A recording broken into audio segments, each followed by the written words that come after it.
Donald Trump দ্বিতীয় মেয়াদে president হওয়ার পর এটি ছিল কোনো কর্মক্ষেত্রে সবচেয়ে বড় অভিযান। প্রায় ৩,০০০ একর জুড়ে বিস্তৃত কারখানাটি কোরিয়ার গাড়ির নির্মাতা প্রতিষ্ঠান হুন্দাইয়ের। ওই কারখানায় ১ বছর ধরে বৈদ্যুতিক গাড়ি তৈরি হচ্ছে।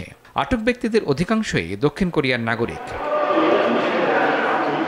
এই ঘটনায় তাৎক্ষণিক প্রতিক্রিয়া জানিয়েছে দক্ষিণ কোরিয়া। একই সাথে উদ্বেগ ও দুঃখ প্রকাশ করেছে দেশটি। এছাড়া তাদের নাগরিকদের অধিকারের প্রতি শ্রদ্ধাশীল থাকতে যুক্তরাষ্ট্র সরকারের প্রতি আহ্বান জানিয়েছে দক্ষিণ কোরিয়া সরকার।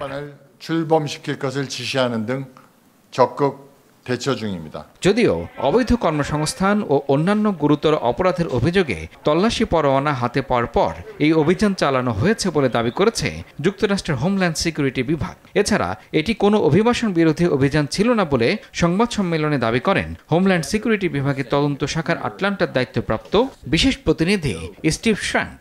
বরং অপরাধমূলক কর্মকাণ্ড নিয়ে কয়েক মাস ধরে চলা তদন্তের অংশ বলেও দাবি করেন তিনি। এ সময় আমরা প্রমাণ সংগ্রহ করেছি, সাক্ষাৎকার নিয়েছি, নথি জোগাড় করেছি ও সেসব আদালতে উপস্থাপন করেছি যাতে বিচারিক তল্লাশি পরোয়ানা পাওয়া যায়।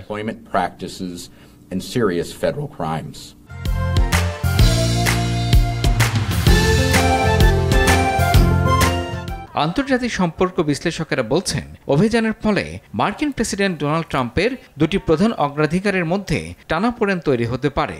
একদিকে তিনি যুক্তরাষ্ট্রে উৎপাদনশীল শিল্প খাত গড়ে তোলায় জোর দিচ্ছেন, অন্যদিকে অবৈধ অভিবাসনের বিরুদ্ধে কঠোর ব্যবস্থা নিয়েছেন।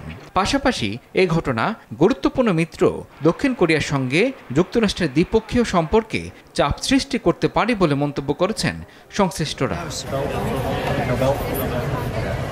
আর এ বিষয়ে কথা বলেছেন মার্কিন প্রেসিডেন্ট ডোনাল্ড ট্রাম্প। হোয়াইট হাউসের ওভাল অফিসে এ বিষয়ে ট্রাম্প বলেন, তারা অবৈধ ছিলেন। ওরা ছিল অবৈধ অভিবাসী এবং ইমিগ্রেশন অ্যান্ড কাস্টমস এনফোর্সমেন্ট শুধু তাদের দায়িত্ব পালন করেছে। অভিবাসন কর্মকর্তারা বলেছেন, অভিযানে প্রায় ৪৭৫ জনকে আটক করা হয়েছে যারা যুক্তরাষ্ট্রে অবৈধভাবে ছিলেন বা কাজ করছিলেন। আটক ব্যক্তিদের মধ্যে ৩০০ জনই দক্ষিণ কোরিয়ার নাগরিক। আর পাল্টা বিবৃতিতে হুন্দাই মোটর কোম্পানি বলেছে তারা পরিস্থিতি নিবিড়ভাবে পর্যবেক্ষণ করছে। আটক ব্যক্তিদের মধ্যে কেউই সরাসরি হুন্দাইয়ের কর্মী নন বলেও দাবি করেছে প্রতিষ্ঠানটি। ইমরুল হাসান, RTV।